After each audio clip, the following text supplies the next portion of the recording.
Merci pour votre invitation.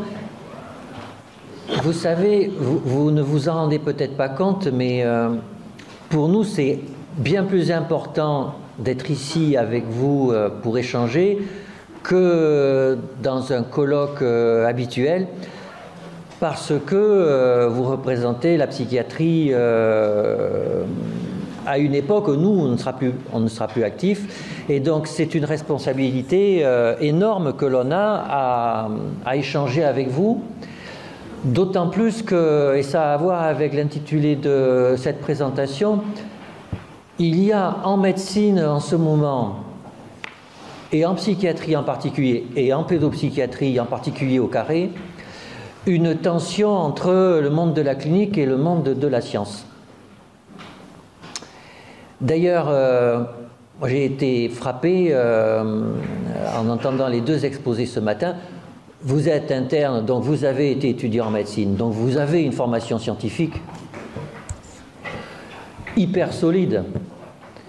Et les deux exposés de ce matin n'étaient pas des exposés scientifiques, on est bien d'accord, hein, c'est assumé. Et je me demandais comment vous avez reçu ces exposés. En particulier, comment un interne en psychiatrie aujourd'hui reçoit un exposé lacanien. Il y en aura un deuxième tout à l'heure, attention. Ouais. Non, mais je vais vous raconter. Bon, Jean-Philippe l'a dit tout à l'heure, moi je suis de formation aussi très scientifique. Et j'ai été formé en grande partie dans un service de psychiatrie de l'enfant et de l'adolescent, d'aspiration biologique. Hein. Donc, voilà. Et dans mon internat, quand même, je me suis dit, je vais être psychiatre après. La psychanalyse existe et c'est mon devoir de ne pas rester sur des positions scientifiques. Il faut que je lise des textes de psychanalyse et il faut que j'aille dans des services psychanalytiques pour voir ce que ça veut dire. Parce qu'honnêtement, pour moi, c'est la psychanalyse à cette époque-là relevait du charlatanisme. Et il y a plein de scientifiques pour lesquels c'est le cas. Hein. À l'INSERM, par exemple, souvent, je leur dis, vous savez, en science aujourd'hui, il y a des tabous. Il y a des tabous, il y a des mots qu'on ne peut pas prononcer. Et je m'amuse, je fais un silence et puis je dis psychanalyse. Silence. Et je leur dis, vous voyez, on ne peut pas prononcer à l'IDMO neurosciences à l'INSERM, c'est-à-dire normalement la partie de la recherche médicale française qui s'intéresse aux neurosciences, donc à la psychiatrie en particulier, on ne peut plus prononcer le mot psychanalyse. C'est considéré comme étant un truc médiéval, arriéré, des gourous, etc. C'est comme ça. C'est comme ça. Et donc, devant être clinicien, donc j'ai passé une année à ne faire que de la psychanalyse, à lire plein de livres, etc. Et la première constatation, ça a été, après avoir lu l'interprétation des rêves, c'est que ça marche, c'est-à-dire on peut interpréter ses rêves et ça n'est pas n'importe quoi. Et ça fait un drôle d'effet. Et deux, je suis passé dans le service de l'Antéry-Laura, qui était un service lacanien, et ça a été une de mes meilleures expériences cliniques. Alors néanmoins, je vous l'accorde, ils sont quand même pas toujours faciles à suivre. Il faut quand même une grille de lecture, il faut être au courant quand ils parlent que les mots n'ont pas la même signification, psychose n'a pas la même signification que dans le DSM, etc., etc. Enfin, tous les mots sont à reprendre à rebrousse-poil, etc., etc. Et une fois qu'on a compris que les mots n'étaient pas les mêmes, alors on comprend ce qu'ils veulent raconter. Et donc alors, autre point, vous voyez, je crois qu'il n'y a pas un autre pays au monde où dans un colloque comme celui-là, il peut y avoir dans une demi-journée un exposé de phénoménologie psychiatrique et un exposé lacanien. Je crois que ça n'existe pas. Et c'est une chance. C'est une chance. De pouvoir conserver cette diversité de points de vue sur la psychopathologie. Alors, ceci étant dit, la science existe aussi. Et donc, on va essayer de voir, pendant ces 35 minutes, de voir finalement quelle est la place de la science dans la psychiatrie, dans la clinique, dans la recherche, et puis quelle est la place de la non-science. Et qu'est-ce qu'on peut en faire avec les patients? Et puis, éventuellement, même, on peut se poser des questions. Est-ce qu'il y a des gens, est-ce qu'il y a un discours qui a raison, un discours qui n'a pas raison? Puisqu'il y a des collègues qui disent ça. Il y a des collègues qui disent que, notamment, que le discours scientifique, par définition, est un discours de vérité et que donc il a raison, et que le discours non scientifique est un discours de non-vérité et donc il ne doit pas être écouté. Vous êtes au courant de ça. Alors, donc revenons en arrière sur ce qu'était la psychiatrie et la médecine il y a très longtemps. Vous savez, on a tendance, Auguste Comte, c'est un raccourci, mais ça marche assez bien avec la médecine en tout cas. Il dit qu'il y a 3 étapes de savoir, une étape théologique, une étape métaphysique, une étape positive.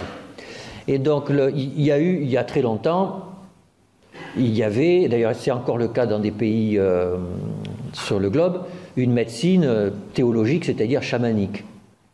Et curieusement, cette médecine chamanique était une médecine globale qui est très à la mode aujourd'hui. Vous savez, les patients veulent, même dans les médias, on veut une médecine globale, etc.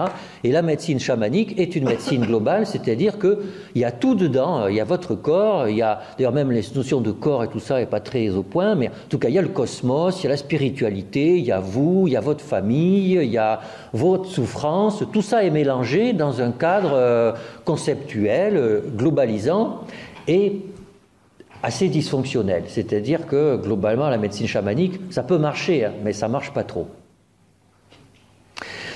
Et donc, à partir des années moins 2500, des médecins ont dit non, il ne faut pas, par exemple, Hippocrate a commencé à dire l'épilepsie, ça n'est pas les dieux qui se fâchent, c'est pas ça, c'est vraiment des gens qui sont malades.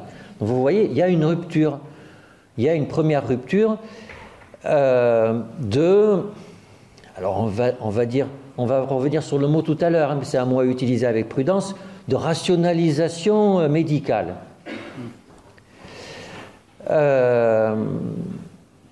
Donc l'épilepsie, ça n'est pas une colère divine. Mais néanmoins, vous savez qu'ils n'ont pas encore, Hippocrate n'avait pas de démarche vraiment expérimentale. Pourquoi? Parce que c'était très difficile. La plupart des gens à l'époque on n'avait pas le droit de disséquer des cadavres. La plupart des religions l'interdisaient. Et donc sans disséquer, c'est difficile d'avoir une approche véritablement expérimentale et scientifique.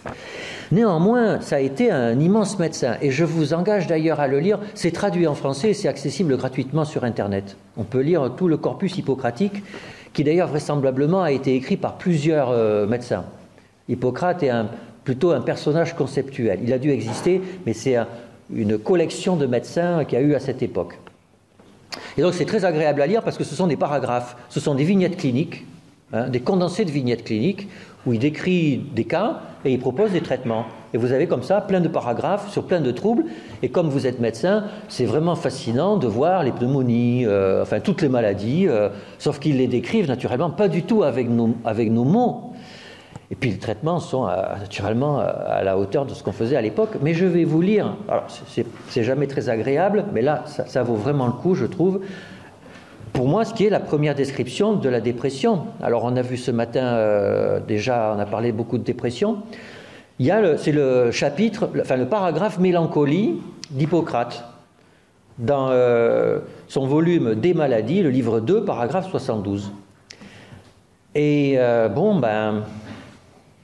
alors il commence comme ça: souci, maladie difficile. Le malade semble avoir des viscères comme une épine qui le pique. L'anxiété le tourmente. Il fuit la lumière et les hommes. Il aime les ténèbres. Il est en proie à la crainte. La cloison phrénique fait saillie à l'extérieur. On lui fait mal quand on le touche. Il a peur. Il a des visions effrayantes, des songes affreux. et parfois il voit des morts. La maladie attaque ordinaire au printemps. Ça, c'est la description clinique. Vous voyez, comme si vous faites un petit effort, il voyait les mêmes patients que nous. Hein. Sauf que vous voyez, il est dans une approche à l'intersection entre le DSM et une approche phénoménologique comme on a eu ce matin. Il y a des aspects phénoménologiques. Le corps est présent, hein, déjà, alors que nous, on a eu tendance à le mettre de côté. Il a une vraie... oui, l'intérêt, c'était qu'il y a 2500 ans, le DSM, tout ça, la phénoménologie, ne savait pas ce que c'était. Il décrit les choses comme lui les voit. Et alors, on ne décrirait pas un déprimé comme il le décrit, mais finalement, ça ressemble à ça. Alors après, il y a le traitement qui est intéressant aussi. Aux malades, on fera boire l'ellébore. On purgera la tête. Et après la purgation de la tête, on donnera un médicament qui évacuera par le bas. Ensuite, on prescrira le lait d'ânesse. Le malade usera de très peu d'aliments s'il n'est pas faible. Ces aliments seront froids, relâchants, rien d'âcre, rien de salé, rien d'huileux, rien de doux. Il ne se lavera pas à l'eau chaude. Il ne boira pas de vin, il s'en tiendra à l'eau, sinon son vin sera coupé. Point de gymnastique, point de promenade. Par ces moyens, la maladie se guérira avec le temps. Mais si elle n'est pas soignée, elle finit avec la vie. Alors, bon, ça fait, quelque part, ça fait hurler de rire, quoi, des purgatifs, du lait d'ânesse, c'est surréaliste comme traitement. Sauf que, chaque fois que vous voyez des cliniciens qui proposent, expérimentés, qui proposent des traitements à moitié fous, arrêtez-vous 30 secondes avant de dire que c'est à moitié fou. Souvenez-vous de ce que Bruno a dit ce matin dans sa présentation, à la fin, sur finalement la dépression, l'hospitalisation. Vous savez ce que cet écrivain en dit, hein, l'accompagnement dans l'hospitalisation, etc. Finalement, c'est exactement ce qu'il propose. Hein. Bien sûr que ce n'est pas le lait d'ânesse, c'est pas le contenu pharmacologique du lait d'ânesse qui va guérir la dépression, on est bien d'accord. C'est pas le purgatif qui va faire que ça va guérir la dépression. Enfin, c'est bien sûr tout ça. Si vous raisonnez en termes bernardiens, c'est absurde, mais bien sûr qu'il ne faut pas raisonner comme ça, c'était il y a 2500 ans. En fait, son soin est un soin qu'il fait avec les moyens du bord, et en fait, il intègre une prise en charge où il accompagne quelqu'un en s'en occupant, et il le dit bien, hein, et il le dit, vous voyez, par ses moyens, la maladie se guérit avec le temps, il est modeste, hein, mais il dit quand même que si elle n'est pas soignée, elle finit avec la vie, donc il faut la soigner, il faut s'en occuper. Donc ça, c'est Hippocrate. Bon, alors, bien entendu, un mélancolique délirant, vous pouvez faire ce qu'Hippocrate raconte, ça va avoir des effets limités, et c'est vrai que des électrochocs, ça va mieux marcher. Hein. Donc il y a eu des progrès à faire, et il y a eu des progrès qui ont été faits dans le traitement de la dépression depuis Hippocrate et dans le traitement des maladies en général. Alors qu'est-ce qui s'est passé ? Il s'est passé l'arrivée de la science. C'est-à-dire qu'effectivement, des gens... Alors, avant de faire des dissections, donc, le premier proto-médecin scientifique, c'est Galien, qui était médecin des gladiateurs.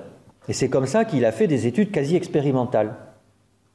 Et il a bien pu vérifier que le lieu de l'âme, c'était bien la tête et c'était pas le cœur, parce que quand les gladiateurs prenaient des coups sur la tête, il y avait des séquelles cognitives, comme on dirait nous, alors que quand ils prenaient un coup sur le cœur, ou ils étaient morts, ou alors il n'y avait aucune séquelle cognitive. Vous voyez, c'est déjà une approche pseudo-expérimentale. Et puis, il y a eu, au fur et à mesure que les siècles se sont passés, des collègues qui ont franchi le tabou et qui ont disséqué des cadavres et qui ont démembré l'intérieur des corps, les organes, etc. et qui ont commencé donc de l'anatomie et qui ont commencé à avoir des idées de physiologie. Et puis le point culminant de ça, c'est au XIXe siècle, Claude Bernard qui fait des expérimentations sur les chiens qui ne passeraient pas les comités d'éthique aujourd'hui. Et c'est la médecine expérimentale, scientifique. Et c'est vrai, il faut être honnête, il vaut quand même mieux se faire soigner après la médecine expérimentale de Claude Bernard qu'avant. Alors, et vous allez voir la pensée de Claude Bernard, comme elle est différente de la pensée d'Hippocrate. Il écrit ça dans son introduction à la médecine expérimentale. Il y a évidemment quelque chose qui a été la cause de la mort chez le malade qui a succombé et qui ne s'est pas rencontré chez le malade qui a guéri. C'est ce quelque chose qu'il faut déterminer, et alors on pourra agir sur ces phénomènes ou les reconnaître et les prévoir exactement. Alors seulement on aura atteint le déterminisme scientifique. Vous voyez la pensée extrêmement rationnelle et cartésienne appliquée à la médecine, qui n'a rien à voir avec la pensée hippocratique, qui est une pensée métaphysique avec des impressions, des intuitions. Là, on est vraiment dans quelque chose de... Alors, j'utilise le mot rationnel, et parce que c'est ce que beaucoup de collègues diraient. Ils diraient, oui, on rentre dans la pensée positive, scientifique, rationnelle, donc véritable, donc vrai. Si c'est rationnel, c'est logique, donc ça dit la vérité. Est-ce que vous savez la définition du mot rationnel ?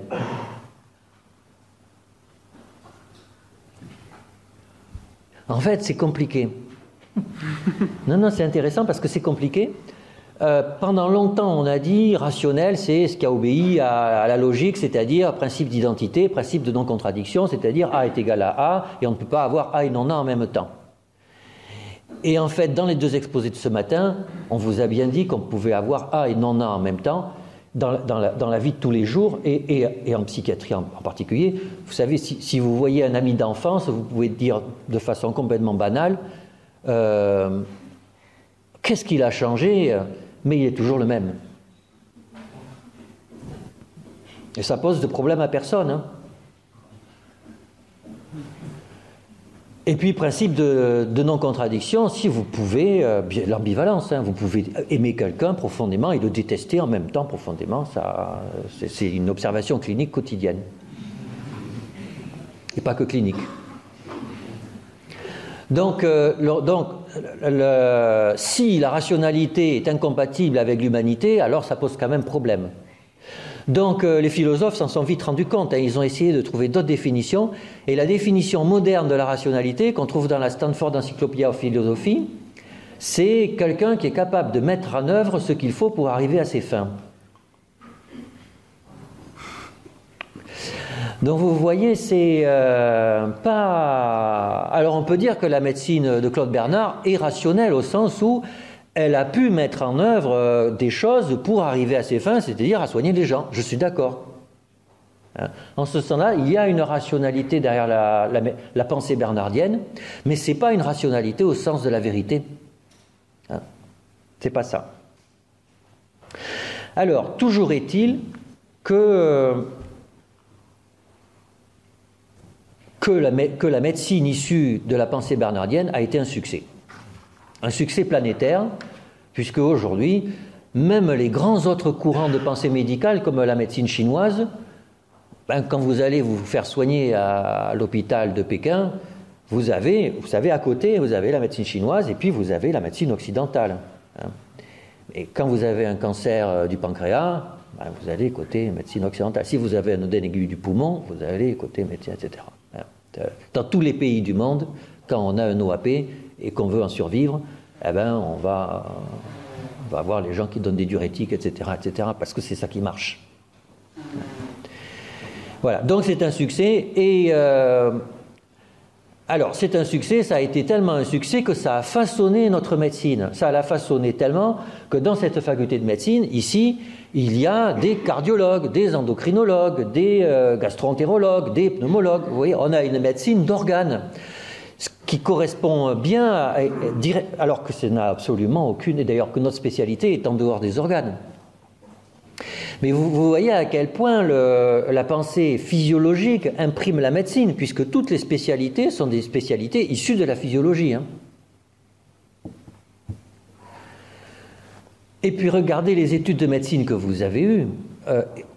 Si vous mélangez la biologie, l'histologie, la biophysique, la biochimie, tous les biotrucs, ça fait, j'ai compté, ça fait à peu près 50% des cours que vous avez eus.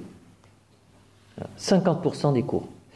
Et combien vous avez eu de cours de psychologie médicale ? D'une fac à l'autre, ça varie entre 2 et 40 heures. Et le pire, c'est qu'il y a plein de doyens qui trouvent ça normal.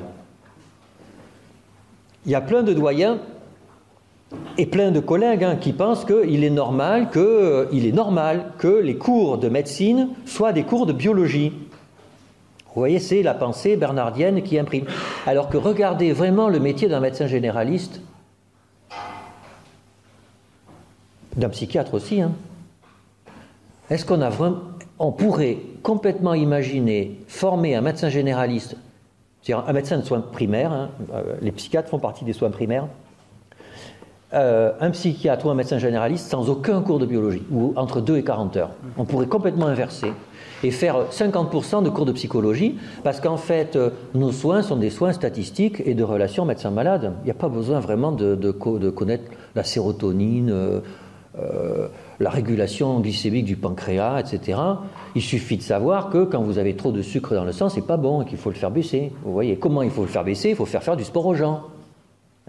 Et que faire du sport aux gens, c'est compliqué. C'est qu'ils ne veulent pas. Et que pour ça, il faut faire de la psychologie médicale. Non, mais c'est vrai. C'est vrai. Donc vous voyez, on formerait des médecins ça serait complètement différent. Mais je ne suis pas sûr que ça soit pire. Alors un néphrologue, d'accord, bien sûr, il y a des disciplines très ancrées dans la biologie. Et donc, pour nous, ça va de soi que le médecin s'intéresse à la biologie. On est conditionné par ça. Voilà, c'est un paramètre à prendre en compte. Alors, pour les psychiatres, quel est le prix à payer pour ça? Parce qu'il faut être honnête, c'est vrai que si, pour les diagnostics différentiels, on doit savoir que nos patients ont un cerveau et que s'ils ont une tumeur dans le lobe frontal, ça peut déclencher des accès pseudomaniaques ou des choses comme ça. On est d'accord. Donc pour les diagnostics différentiels, c'est indispensable de savoir que les gens ont un cerveau.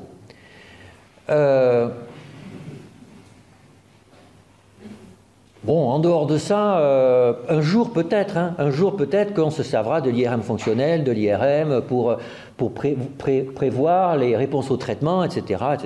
Et j'en suis d'ailleurs à peu près persuadé que dans 30 ou 40 ans, ça sera le cas. Aujourd'hui, c'est vrai que ce n'est pas trop le cas. Néanmoins, on a quand même un corollaire de la biologisation de la médecine en psychiatrie qui vient des neurosciences cognitives. C'est-à-dire que la représentation biologique, entre guillemets, du sujet pensant qui nous est proposé par la biologie, c'est que le sujet pensant est un système de traitement de l'information. C'est le paradigme des sciences cognitives. Et donc, juste attendons-nous 2 minutes là-dessus. Sommes-nous des systèmes de traitement de l'information? Eh bien, c'est une belle question, parce que d'un côté, posez-vous la question dans votre intimité. Quand vous dites à quelqu'un que vous êtes amoureux de lui ou d'elle, est-ce que vous êtes un système de traitement de l'information? Alors peut-être, mais c'est dur à avaler, c'est dur de se considérer comme ça. Au-delà de cette anecdote, est-ce que vous pensez que les patients veulent qu'on les regarde comme des systèmes de traitement de l'information? Alors là, on a la réponse. Ils ne veulent assurément pas ça. Alors, un scientifique va pouvoir dire, oui, mais bon, c'est pas parce qu'on n'a pas envie de voir la réalité que la réalité n'est pas ce qu'elle est. Donc peut-être que quand même nous sommes un système de traitement de l'information. Bon, alors après on peut aller voir les informaticiens, vous savez, les machines de Turing, etc. Est-ce qu'un patient psychiatrique est une machine de Turing? C'est une vraie question, vraisemblablement pas, parce que la machine de Turing elle est déterministe, elle n'est pas aléatoire. Or nous sommes quand même en termes neurobiologiques, on est quand même sur un fonctionnement probabiliste et donc on ne doit pas être une machine de Turing. Mais enfin, c'est ouvert à discussion au sein de la communauté des computer science et des neurosciences. Mais même, c'est pas ça la question. C'est pas ça la question, c'est que si je dis je suis un système de traitement de l'information, ça veut dire qu'en fait, ce qui compte, c'est l'information. Mais pourquoi on dit qu'il y a de l'information? Parce que, bien entendu, j'ai des organes des sens qui transmettent de l'information à mon cerveau. Mais c'est que donc je passe par le filtre de la biologie pour me représenter le sujet pensant. C'est-à-dire que le sujet pensant est un sujet qui perçoit. et qui gère ses perceptions. Mais on peut très bien penser le sujet pensant en dehors de la biologie, comme le font les phénoménologistes, par exemple. Je suis un sujet qui est jeté dans l'existence. Je suis en face de vous, je suis là, je vous vois, et j'expérimente ce moment. Et je ne le pense pas en termes de vision, d'ouïe, de trucs comme ça. Je suis là, en face de vous, et je vous vois. Et c'est ça qui compte. Et bien entendu, alors, et j'ai le droit d'étudier ça en tant que tel. Et j'ai le droit. Donc vous voyez, on est tellement conditionné par le fait que nous avons appris que nous, sujets humains, nous pouvons être étudiés par le biais de la biologie, qu'à la fin, tout ce que nous pensons à propos de nous est vu sous le prisme de la biologie, y compris quand on se considère en tant que sujet pensant. Et donc y compris quand on considère ce que vous voyez du patient que vous avez en face de vous. Bon, alors, donc ça c'était pour la science et la biologie, encore une fois qui a été un succès considérable. Moi je remercie la biologie de pouvoir traiter mes pneumonies à pneumocoque. Il n'y a aucune ambiguïté là-dessus. Vive la biologie. Mais bon, c'est pas parce que la biologie fait des choses extraordinaires que la biologie a toujours raison. D'ailleurs, la biologie a dit de grosses bêtises. Et c'est très drôle parce qu'à la suite du texte de Claude Bernard que je vous ai lu, il dit autre chose après et il dit ça. Mais ce n'est pas à l'aide de la statistique. Vous vous souvenez, il dit qu'il voudrait atteindre le déterminisme scientifique. Et il continue, il dit, mais ce n'est pas à l'aide de la statistique qu'on y arrivera. Jamais la statistique n'a rien appris ni ne peut rien apprendre sur la nature des phénomènes. J'appliquerai encore ce que je viens de dire à toutes les statistiques faites pour connaître l'efficacité de certains remèdes dans la guérison des maladies. Oui, alors qu'aujourd'hui, on évalue les remèdes que à l'aide de la statistique, pas à l'aide de la biologie. C'est terrible comme erreur. Il affirme quelque chose qui se révèle être complètement faux. Et d'ailleurs, si j'étais psychanalyste, je dirais que c'est un acte manqué. Il sait très bien, il veut le déterminisme scientifique pour la biologie, et il sait très bien que ce n'est pas possible, que c'est trop compliqué. Et l'expérience l'a prouvé. Quand vous avez un patient en face de vous, même s'il a une pneumonie à pneumocoque et vous avez fait le diagnostic, vous donnez de la pénicilline, vous ne savez pas s'il va guérir ou pas. On ne le sait pas, c'est aléatoire. Même si vous avez fait un antibiogramme. Il y a toujours une part d'indéterminisme, c'est-à-dire que la vie, et encore plus le fonctionnement de la pensée, nous échappe encore. Et je pense que même quand vous serez en fin de carrière, ça sera toujours le cas. C'est trop compliqué. Et donc du coup, on n'a pas réussi à évaluer les remèdes avec la visée bernardienne parce qu'on n'a pas réussi à tout déterminer. Et donc, c'est au XXe siècle que en particulier les infectiologues s'en sont rendus compte et qui se sont dit, zut, ça ne marche pas. Alors, ils ont poussé le paradigme assez loin. Assez loin, ça a été de faire des études expérimentales chez des détenus. Vous êtes au courant de ça. Ça a été le jusqu'au boutisme, en fait, de l'approche bernardienne. On a injecté des trucs à des détenus pour voir si, en les soignant, ça marchait ou ça ne marchait pas. Et très tôt, ça a soulevé des problèmes éthiques. Quasiment au même moment où ça a été fait, il y a des gens qui ont dit aux États-Unis, qui ont dit attention à ce que vous faites. Ah mais oui, mais on leur laisse le choix. Oui, mais qu'est-ce que le choix, enfin, etc., etc. Et donc, c'est quand on s'est rendu compte que l'approche expérimentale avait des limites intolérables, que les gens se sont dit il faut faire autre chose, et ils se sont dit alors donc on va faire des statistiques, c'est-à-dire on va essayer et on va donner. Et alors au début d'ailleurs, ils n'ont pas fait des essais randomisés au début, ils ont fait des études de cohorte. Et en fait, les études de cohorte, ça n'a pas marché parce que les médecins faisaient ce qu'ils voulaient. Ils n'obéissaient pas au protocole. C'est Henry Marks qui a écrit un livre sur l'évolution de la méthode expérimentale dans le domaine biomédical au cours du XXe siècle aux États-Unis. C'est très intéressant. C'est un livre d'histoire.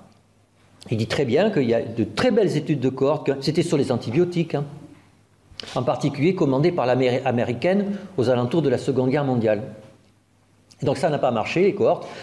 Et puis ils ont vu qu'il y avait un gars qui s'appelait Fischer et qui faisait des études randomisées pour les champs de maïs, et ils se sont dit, tiens, mais en fait, sa méthode, ça peut marcher, on pourrait l'appliquer à des patients. Et ils ont fait des essais randomisés, et les essais randomisés, les protocoles sont tellement carrés que les médecins n'ont pas eu le choix, ils ont adhéré, parce qu'ils ont été tenus par la rigueur méthodologique de l'essai randomisé.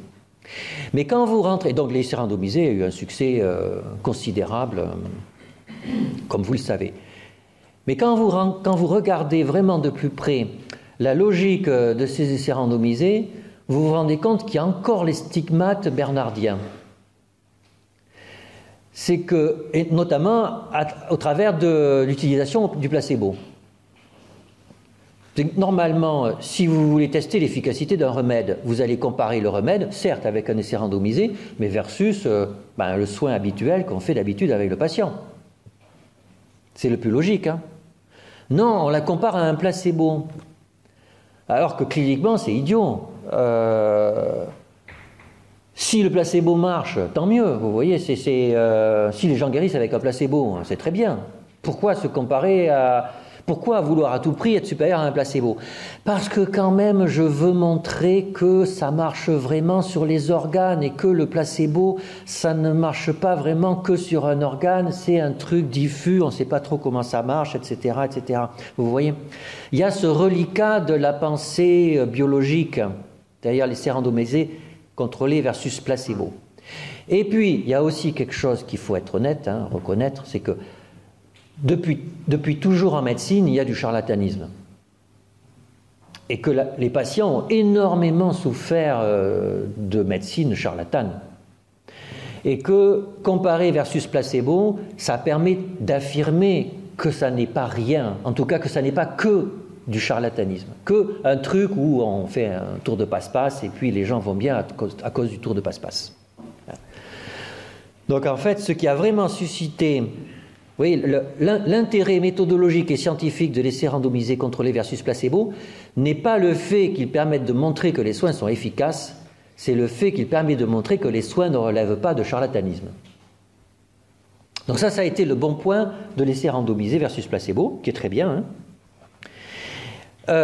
L'essai randomisé versus placebo a eu des effets indésirables que l'on ne pointe pas toujours.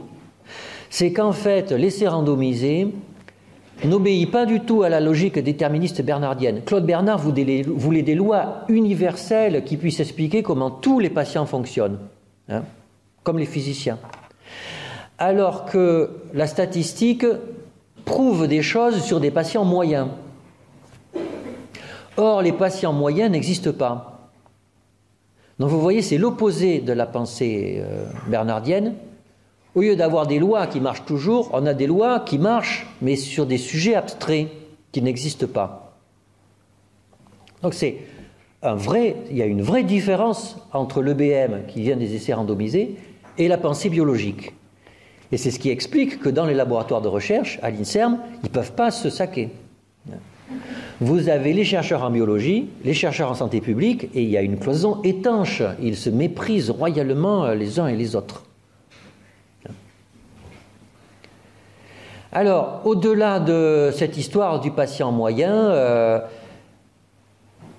du coup, je vous ai dit, en premier et second cycle des études médicales, vous avez vu que de la biologie, et dès le troisième cycle, surtout en dehors de la psychiatrie, alors là, on apprend plein de statistiques parce qu'on lit le Lancet de New England, etc., et qu'il n'y a plus d'articles, il n'y a plus de biologie dans le Lancet et New England, il n'y a que des statistiques. Et donc, on apprend les statistiques aux internes et aux postdocs et aux chefs de clinique et tout ça, et ils en font, et pour leur thèse et tout ça. Et donc du coup, après, on est conditionné à avoir des patients moyens. Alors, le patient moyen a quand même des caractéristiques, c'est que comme il est moyenné, eh ben, il est tout lisse. C'est-à-dire, vous savez, la moyenne fait que tout ce qui est propre à chaque individu a disparu, puisqu'il n'y a plus que la moyenne qui émerge. Donc vous avez... Le sujet de l'EBM est un sujet tout lisse qui n'est pas irrationnel, qui est rationnel, parce qu'en fait, nos irrationalités que nous avons chacun d'entre nous sont indépendantes les unes des autres, et quand vous les moyennez, elles disparaissent. Et du coup, le clinicien informé à l'EBM est choqué par l'irrationalité du patient qu'il a en face de lui. Par exemple, il lui prescrit un médicament qui va le guérir en moyenne et le patient ne le prend pas. Vous voyez, c'est incompréhensible. Et du coup, on l'éduque. On fait de l'éducation thérapeutique pour que les patients redeviennent rationnels. Alors, encore une fois, je ne dis pas que l'éducation thérapeutique, c'est mal. Hein. L'éducation thérapeutique, c'est bien. Mais réfléchissez quand même à ce que ça veut dire, éducation thérapeutique. Il faut éduquer le patient à être un bon patient. Moyen. Et puis le patient, il rend la monnaie de sa pièce au médecin, il va voir un rebouteux ou un acupuncteur. Qui lui, l'irrationalité ne le dérange absolument pas. Et en plus, ça lui fait gagner des sous. L'autre point, c'est que, et ça nous intéresse, c'est qu'un sujet moyen n'a pas vraiment de vie intérieure. Parce qu'une vie moyenne intérieure, ça n'existe pas. D'ailleurs, ça a une telle conséquence que quand on évalue un antidépresseur, comment on fait? On fait un essai randomisé, on prend l'échelle de Hamilton et on regarde si c'est plus ou moins efficace à partir du score dans les deux groupes. On est d'accord, hein? Bon. Mais la vie intérieure de ce que ça fait que de prendre un antidépresseur, c'est quoi? Si je vous demande qu'est-ce que ça fait que de prendre un SSRI, qu'est-ce que ça fait? Réfléchissez en vous. Mais je peux vous dire, je pose souvent la question. On me répond, ah ben on est moins déprimé. Ah ben on va être moins triste, moins anxieux. Vous voyez, c'est-à-dire qu'on est collé à la représentation de ce qu'est la dépression au travers de l'instrument de mesure dans l'essai randomisé. Qui est fausse. Demandez, il y a eu quelques études qualitatives où on a demandé à des gens ce que ça faisait que de prendre un traitement antidépresseur. Les gens disent, avant, toutes les émotions qu'il y avait autour de moi s'accrochaient à moi, et maintenant, c'est comme s'il y avait une vitre insonorisée entre les autres et moi. Alors vous voyez, ça n'a rien à voir avec l'évaluation d'un médicament dans un essai randomisé. Ça n'a absolument rien à voir. Ce n'est pas un sujet moyen, c'est quelqu'un qui vous dit « moi, ce que ça fait dans ma vie que de prendre ce médicament ». Et je ne dis pas qu'encore une fois, hein, d'ailleurs, au passage, vous voyez comment les antidépresseurs ne sont pas des antidépresseurs. Il y a des antibiotiques, il y a des anticancéreux, on a appelé ça des antidépresseurs, mais ce n'est pas des antidépresseurs. On devrait appeler ça des protecteurs émotionnels ou des émousseurs émotionnels. Vous voyez, c'est ça que ça fait. Et c'est pour ça que ça marche aussi bien dans l'anxiété que dans la dépression. Et vous voyez, ça, ce n'est pas un essai randomisé qui va vous le dire. Alors, j'en arrive à la fin, donc vous voyez le... Mais néanmoins, je reviens à ce que je disais, l'EBM, c'est très utile pour montrer que les médicaments ne sont pas des produits qui sont relèvent du charlatanisme. Alors, il y a le dernier... on a eu le sujet de la biologie, le sujet de la statistique, qui est le sujet moyen, le sujet de la biologie, qui est le sujet avec ses organes, et puis vous avez le sujet que vous voyez en entretien, qui est quelque chose qui n'a rien à voir, qui est assez proche du sujet de la phénoménologie ou du sujet des deux conférences de ce matin. C'est-à-dire que vous avez quelqu'un qui vient vous voir, vous lui serrez la main, il s'assoit en face de vous et vous lui parlez. Et ça n'a rien à voir avec la biologie ou le sujet moyen. C'est quelqu'un qui est en face de vous. Et pour un jeune médecin, et même pour un vieux médecin, c'est quand même un truc que on n'apprend pas à la faculté de médecine qui est ce sujet qui est en face de nous là, et qui vient nous voir parce qu'il ne va pas bien. Qu'est-ce qui se passe là en ce moment ? Alors, on ne l'apprend pas, pourtant il y a des textes, il y a des textes de phénoménologie sur... l'intercorporéité, c'est-à-dire le fait que deux corps soient l'un en face de l'autre et qu'il y ait quelque chose. Alors surtout en médecine, c'est fort, puisque nous sommes des médecins, donc on peut quelque part examiner un patient, donc le toucher, ce qu'on ne fait jamais. Normalement, les êtres humains ne se touchent jamais, sauf dans des circonstances très particulières. Là, à l'hôpital, on peut se toucher, les corps sont là, même en psychiatrie, les corps sont là. D'ailleurs, il y a la petite comment on se met, etc. On a peur de se montrer. Donc, il y a ce sujet de la rencontre. dans l'entretien est le sujet qu'en fait on a tous les jours si on fait de la clinique tous les jours.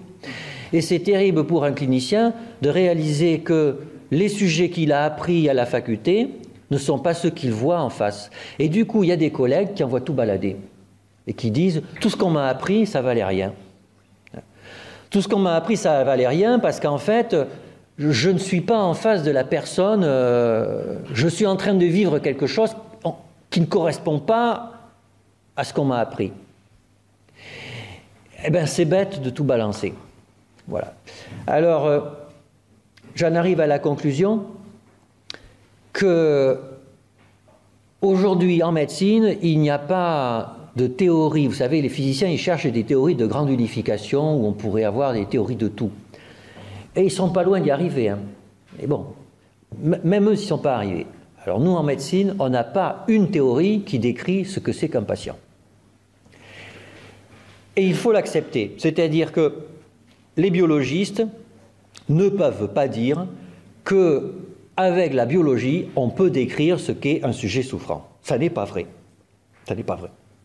De la même façon, un psychanalyste ne peut pas dire que la psychanalyse suffit à décrire ce qu'est un sujet souffrant. Voilà. Donc, on a un devoir de culture et un devoir d'ouverture. C'est un devoir que vous avez, vous devez lire. Et quand vous voyez des gens qui racontent des trucs qui vous énervent, vous êtes obligé de les écouter. Et de vous dire, si ça se trouve, ils disent des choses qui sont importantes pour moi, pour mon métier. Et donc, si ce sont des neuroscientifiques, eh ben, c'est la vie. Même si ça ne vous déplaît pas, c'est comme ça. Vos patients ont un cerveau, ils ont des synapses, des neurones, ils ont de la sérotonine et potentiellement, c'est utile de savoir comment fonctionnent les médicaments. Même s'ils racontent du baratin, mais tout le monde raconte du baratin, même si vous trouvez qu'ils se la jouent, mais tout le monde se la joue un peu plus ou moins, c'est comme ça. Écoutez-les. Et faites l'effort. Vous avez eu la formation qu'il fallait en plus. Hein. Faites l'effort d'essayer de comprendre ce qu'ils racontent. Pour les statistiques, c'est pareil. Il y a des sujets moyens, c'est nul. Oui, il y a plein de collègues qui disent oui, la singularité, etc. Voilà, il n'y a plus rien, on n'a plus de patients, on n'a plus que des sujets moyens, c'est le monde médico-économique, etc. C'est vrai, c'est vrai. Sauf que le sujet moyen, ça permet de savoir jusqu'à quel point les antidépresseurs, c'est meilleur qu'un placebo, oui ou non. Et c'est quand même une vraie question. Hein. En psychiatrie de l'adolescent, eh ben voilà, on est quand même un peu embêté de savoir quelle est la place des antidépresseurs. Et ben, la statistique, elle est incontournable pour ça. Et puis, vous avez le sujet de la rencontre, et là c'est le contraire. Il y a des jeunes collègues qui ont un peu peur de réaliser que les sujets qu'ils ont en face d'eux ne sont pas que des cerveaux, que ce n'est pas que des sujets moyens, que ce sont des sujets et qu'on a besoin d'autres outils pour les penser, pour penser la rencontre, et que c'est indispensable parce que c'est ça que les patients attendent. Donc bon courage et merci.